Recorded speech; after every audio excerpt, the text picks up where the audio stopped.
The Lord be with you. I'm Deacon Keith Fournier, and our first reading is taken from the letter to the Hebrews. What more shall I say? There is not time for me to give an account of Gideon, Barak, Samson, Jephthah, of David, Samuel, and the prophets. These were men who through faith conquered kingdoms, did what was upright, and earned the promises. They could keep a lion's mouth shut, put out blazing fires, and emerge unscathed from battle.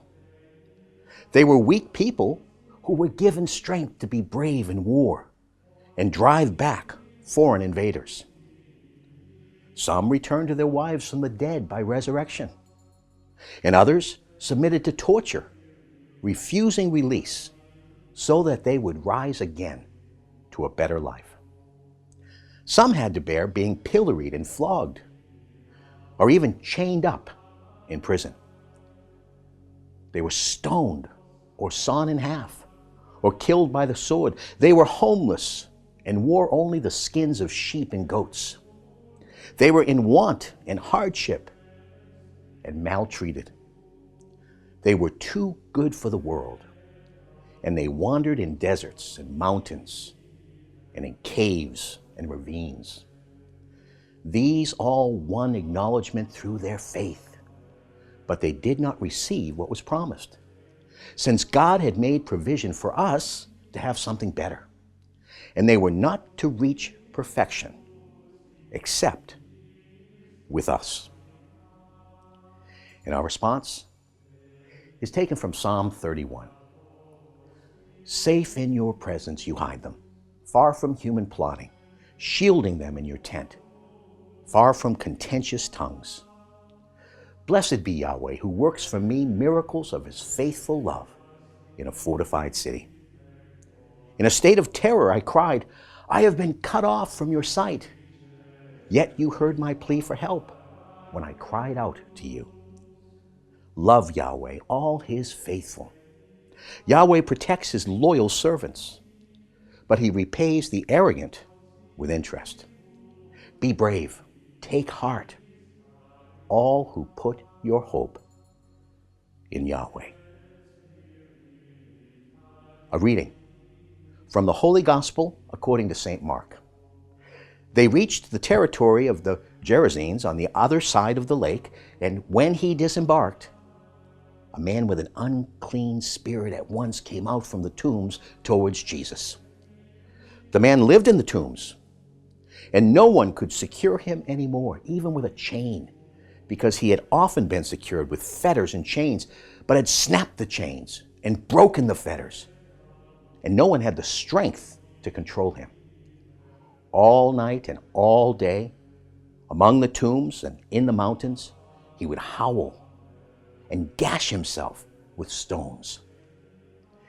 Catching sight of Jesus from a distance, he ran up and fell at his feet and shouted at the top of his voice, What do you want with me, Jesus, Son of the Most High God?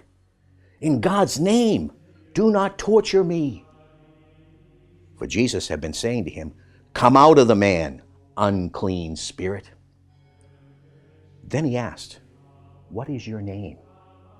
He answered, My name is Legion, for there are many of us.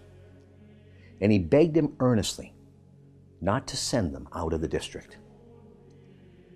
Now on the mountainside, there was a great herd of pigs feeding.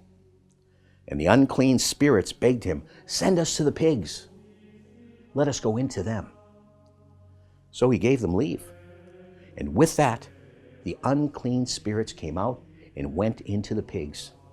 And the herd of about 2,000 pigs charged down the cliff into the lake. And there they were drowned. The men looking after them ran off and told their story in the city and in the country round about. And the people came to see what had really happened. They came to Jesus and saw the demoniac sitting there, the man who had had the legion in him, properly dressed and in his full senses. And they were afraid. And those who had witnessed it reported what had happened to the demoniac and what had become of the pigs. Then they began to implore Jesus to leave their neighborhood. As he was getting into the boat, the man who had been possessed begged to be allowed to stay with him. Jesus would not let him, but said to him, "Go home to your people and tell them all that the Lord in his mercy has done for you." So the man went off and proceeded to proclaim in the Decapolis all that Jesus had done for him. And everyone was amazed. The Gospel of the Lord.